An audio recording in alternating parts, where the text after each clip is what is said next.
Hello everyone, it's KI7FUO Tyler. I have brought my dad with me. Dad, introduce yourself. Hey, this is Ryan, N2OW. So what are we looking at? Tyler, we are looking at the Emtech ZM-2 antenna tuner. What does an antenna tuner do? Well, that's a little complicated to explain if you're not familiar with how radio transmitters and tuned circuits work, but in a nutshell, an antenna tuner helps us match the impedance of an antenna system to the impedance our transmitter expects. How does it work? Well, it works by adding capacitance or inductance. Well, the way that it works really depends on the type of tuner. So just depending on the design of the tuner, it will change the theory of operation a little bit. But generally speaking, an antenna tuner adds inductance or capacitance to a circuit to try to sort of fool the transmitter into thinking that it's seeing a 50 ohm load, when in reality, the antenna system could be much higher or lower than that. Oh. So, why would I use one of these? It's a good question. So, when your transmitter was designed by its engineers, it was designed to be connected to an antenna system with a 50 ohms impedance at a given frequency, so whatever frequency that it's tuned to. But as ham radio operators, it's really hard for us to get a perfectly matched antenna system up at whatever field location we're at. And that's especially true for QRP radios and other field radios, where we might need to set up an antenna just sort of anywhere, maybe over rocky ground, or maybe we can't get a dipole up and we can only get a long wire up or something like that. So there's a whole bunch of different scenarios where we can't get a perfectly matched antenna up for the given frequency we're working on. So that can actually cause problems if there's a wide impedance mismatch between the impedance of the antenna system and the 50 ohms the transmitter expects. It can actually damage the transmitter. So the transmitter has, many transmitters have protective circuitry in them that will actually throttle back the power output that they're putting out, so that it tries to not damage the transmitter if the impedance is too mismatched. So we use an antenna tuner to get the maximum amount of power out of our transmitter, protect it from damage. You can imagine, like, especially out in the field, like your antenna could blow over in the wind, or something could happen, or somebody could trip over your line, and all of a sudden the impedance could dramatically change while you're in the middle of transmitting. That could damage your transmitter. Or there's just a whole bunch of different factors. So an antenna tuner allows us to deal with all of those scenarios and help protect our transmitter and increase power output. Interesting. So, what are these connections on the top? Because they just look kind of useless. Well, they're not really useless. You've used this before, so I know you know how they kind of work. But I'll go ahead and talk through the different inputs and outputs here. So your input, the main input is over here on the left, where it says radio. That's where you plug in your transmitter. So your transmitter would plug into this BNC connection here. So you have a few more connections across the top, and these are where your antennas would go. Now, this really supports 3 different kinds of antennas, or really multiple kinds of antennas, but 3 different kinds of feed line for the antenna, okay? The first is the most common type of feed line, which is just a coax cable, maybe with a BNC end on it. This is useful for a variety of antennas, dipoles and a bunch of other things that are fed by coax. Your coax connection would go here. If you're using a piece of long wire, just a long random piece of wire, you can put that into the red post here, on the right here, and this unscrews so you can wrap a piece of wire around the post. Or you can use a banana plug there. And then if you want to use ladder line, let's say you have a dipole fed by ladder line instead of coax, you can use both of these posts. However, when you use ladder line, you need to make sure that this switch right here is switched from ground to link. That's the only time you want it to be on link. If you're using a long wire or you're using coax, you need this to be in ground. So those are the general connections across the top. Interesting. What about these other controls, like these knobs? Okay, so this particular tuner uses a circuit called a Z-match. So if people are wanting to know more about how Z-match tuners work, they can Google it and look up the theory of operation. The way that this Z-match works is there's an inductor inside of this box, like a toroid with wire wrapped around it. And that's a fixed value of inductance. It doesn't change. These two knobs here are two capacitors. Actually, there's 4 capacitors. Each capacitor has 2 capacitors linked to it on one knob. And these are adjustable capacitors. So as you turn this knob, it changes the capacitance. And like I said, there's actually 2 capacitors on each pole there, okay? So you got this ability to change the capacitance. And these capacitors are connected to different taps on that fixed inductor I mentioned inside of the radio. So this allows us to get, it has some interesting properties. It allows us to get a really good match with a really good performance in a lot of scenarios. It's not perfect in every scenario, but it really helps. Next to the adjustable capacitors, we have a switch here that can add a lot of extra capacitance if we need it.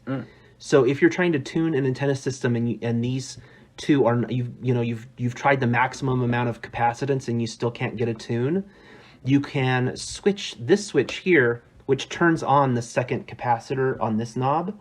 The 2 here are always on. If this switch is in the middle, only one of the capacitors is enabled, basically, or in the circuit. When you flip the switch on, both of the capacitors are in the circuit. If that's still not enough, you can flip that switch down to 500 picofarad, and it will add 500 picofarads into the circuit as well. So if you need that much capacitance, you can. If you still can't get a match with maximum capacitance, you need to change your antenna system. You're not going to be able to get a match with the way you have it currently set up. And then finally, we have these things over here. We have the tune and operate switch, which helps us make sure that we're tuned. And then we have an LED indicator here that helps us know that we're tuned. I think it's worth pointing out to people who might be wondering about this tuner. There's no batteries in here. This doesn't take any batteries at all. So the power necessary for operation, including lighting the LED and everything, comes from the radio or transmitter itself. Very interesting. How do I tune my antenna? So the basic operation for tuning is pretty straightforward. So I'm going to just give the basics here and then allow you to do a demo, because I know you've done this enough that you know how to do this quickly. So the first thing you want to do is make sure that your connections are set up correctly, that you have your radio connected here, not here. This is where your antenna would go. Your radio goes here, and you want to use a piece of coax, like a short piece of coax between your radio and the tuner. You don't want to really use a long piece of coax, and the reason why is because that can change the impedance of the system even more and just make your life a lot harder than it needs to be. So use a short piece of coax to go from your transmitter into the tuner. Then select the appropriate antenna setup here. So if you're using ladder line, make sure that's in link and you've got the 2 leads on the ladder line there. If you're using long wire, you've got your wire here for the long wire, and then here you can, if you want to get better performance, you can tie this to ground. Like some people will use a metal tent stake, and they'll pound it into the ground and then wrap a wire from here to the tent stake to try to get a better ground. So in some cases that can improve performance of the tuner. Generally though, like in practice, when you're using a long wire, I found that sometimes it's helpful to have a ground, but most of the time it seems to work without the ground. So I think it just depends on the exact scenario that you're in. If you're getting problems and you set up a ground, then you can do that. Once you've got your antennas set up correctly, you want to make sure that this switch is in operate, and this switch here for the capacitance is set at 0 in the middle position. This is a 3-way switch right here. Once you've got that done, turn these knobs all the way to the left, turn them all the way down, and it doesn't really matter which knob you start with in this particular circuit, because you need to end up adjusting both of these knobs multiple times to get the circuit tuned. And the properties of this particular tuner make it so that the tuning is very precise. In other words, once you kind of dial it in, you'll need to move these knobs just a very small fraction to get the tuning exactly right. So you're going to go back and forth to try to get that perfect match and get everything dialed in when you're out in the field. So in practice, though, while you're going back and forth, I found that the second capacitor here, starting with this one, seems to work better than starting with C1. Most of the time, I have a better chance getting a quick match by starting with C2 here. And I'm guessing that's due to the larger capacitance that we have by default on that particular knob. So what you're going to do is you're going to turn on your transmitter and listen. Tune to a part of the band that's near where you're going to transmit, but that just sounds like empty static, okay? Then you're going to tune this knob all the way through its range. You're going to start from here and go all the way to the other side. And you need to kind of go a little, not too quickly, just kind of go through it. It'll be kind of intuitive as you do it a few times. You'll kind of know the speed you need to go. And you're going to tune this until you hear the noise of coming from your transmitter, your receiver, your transceiver. You're going to hear that noise get louder, okay? Once you hear the noise get as loud as you can, you're going to start tuning C1, this knob here. And again, you're going to go through the full range and then back again until you can find where in this range that you're getting the most maximum loudness. Okay. Oh, well, I have one question before we move on. Yeah. Since I've used this thing before, while tuning, I've heard different spikes where the loudest point was here, but it was also here. What would I do in that situation? Right. So what you want to do at this stage of the tuning procedure is choose the loudest peak. Okay. So there might be multiple parts along this range where you'll hear the noise floor come up, but you want to find where in this range it's the loudest. And you might find that all the way maximum is where it's loudest, in which case you can try adding some capacitance and trying again, or adding some even more capacitance and trying again. If nothing seems to work and you can't seem to get the noise floor up, there are a couple of things that people might want to know. One is that if you've taken this radio, which is a great field radio, you've taken your setup out into the field far away from any radio sources, the noise floor in your area might be so low that it can be difficult to detect when you've got this peaked for maximum noise, right? So that's one issue. Another issue is that you might just have a bad antenna setup, and you have a break in the wire, or your wire isn't long enough, or it's not high enough on the above the ground, or there's some local interference from the environment in the area, or something like that.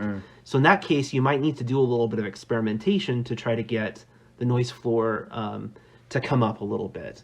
You can try this capacitance switch. Just basically try to get the noise floor up as loud as you can. Now you will notice as you go back and forth between this, you'll sort of adjust this and adjust this and adjust this.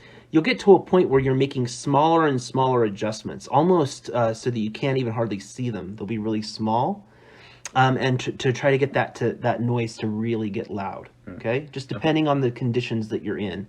Sometimes that range is a little wider. If it's near the top of the band, just try to find a spot up here where you think it sounds great. If there's a wide range where it's loud, try to pick it in the middle of that range. Okay. Once you've got the noise coming in as loud as you can get it into your receiver, you're now ready to start tuning. Okay. So the first thing you want to do is make sure that no one is transmitting on the frequency that you're tuning on. So you can ask QRL if you're using CW, or ask if the frequency is in use if you're using SSB. You want to make sure that when you do transmit that you ensure that you do not put more than 15 watts of power into this tuner. That's the maximum amount of power you want to put through here. So no high power tuners. This is a QRP tuner. QRP. Like, just keep it below 15 watts for sure, and you'll be okay. So make sure that you've turned your power down before you ask if the frequency's in use. I recommend a power well below 5 watts when you're first tuning up. 5 watts or below, really, when you're first tuning up, to make sure that you're not going to fry anything. Okay. The capacitors in here are delicate and sensitive to overvoltage. So if you put too much energy through there, you'll fry the capacitors and ruin the tuner. So you don't want to do that. Okay, so be really careful with the amount of power you put into it. Ah.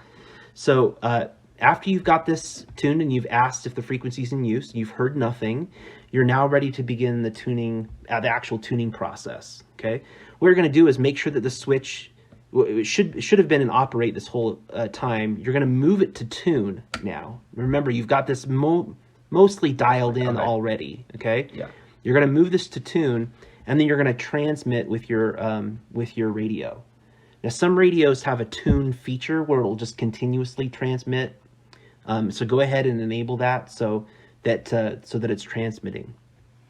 You should see the red LED indicator light up, indicating that you don't quite have a match. Now, if you're really lucky, you can get it pretty close right out the gate if you've done the first step carefully. Yeah.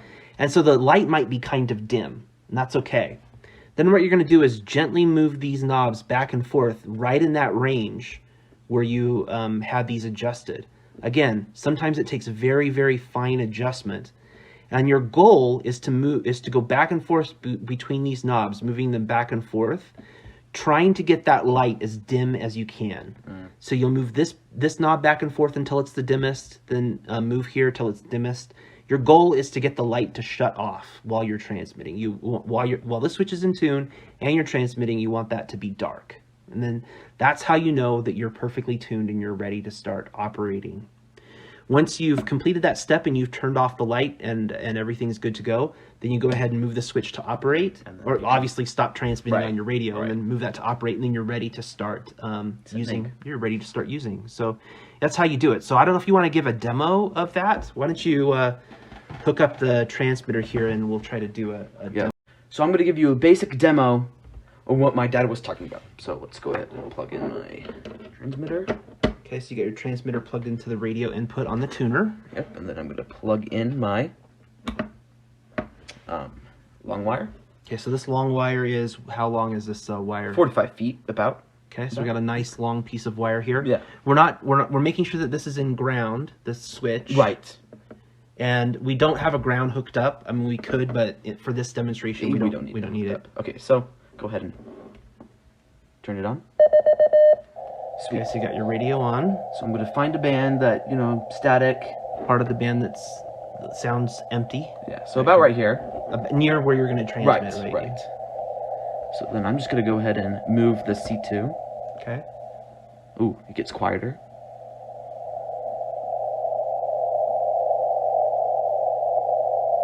And then start moving C2. Ooh, it got even louder.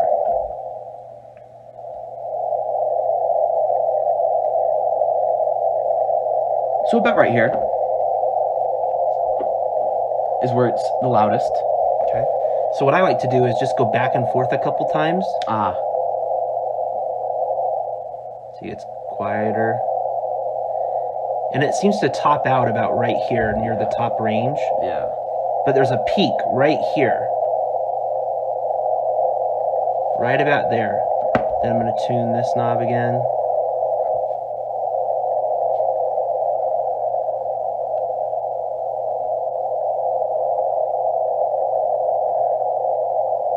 So that feels like it's the loudest right about there. That's very, very finely, like it's very, you're making very small adjustments.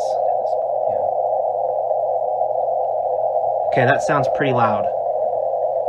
Oh wait, and then from then on we would start the tune. Okay, so go ahead and show us how to do that. So for this particular radio, you would...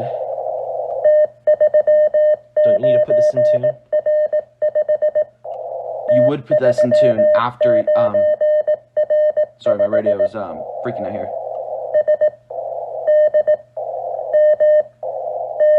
So now it's in tune, and then I'll flip it in tune. Okay.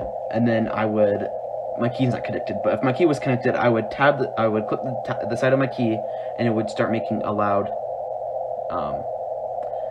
sound. Okay. So, yeah, then after that, what you would do is stop the tune, and then flip this back to operate, and then go back, and then start operating. Okay, cool. So yeah, Great. So thank you everybody for watching. And a big thanks to my dad for helping me out. I learned a lot that I didn't know about this tuner, like the Z-Match. Yeah, you bet. Yeah, glad to help. I hope you guys all watch or like watching this video. Make sure you subscribe to Tyler's channel. He's working really hard to try to make good content for you guys, and he has a lot of videos planned. Yep. Thank you. 73s.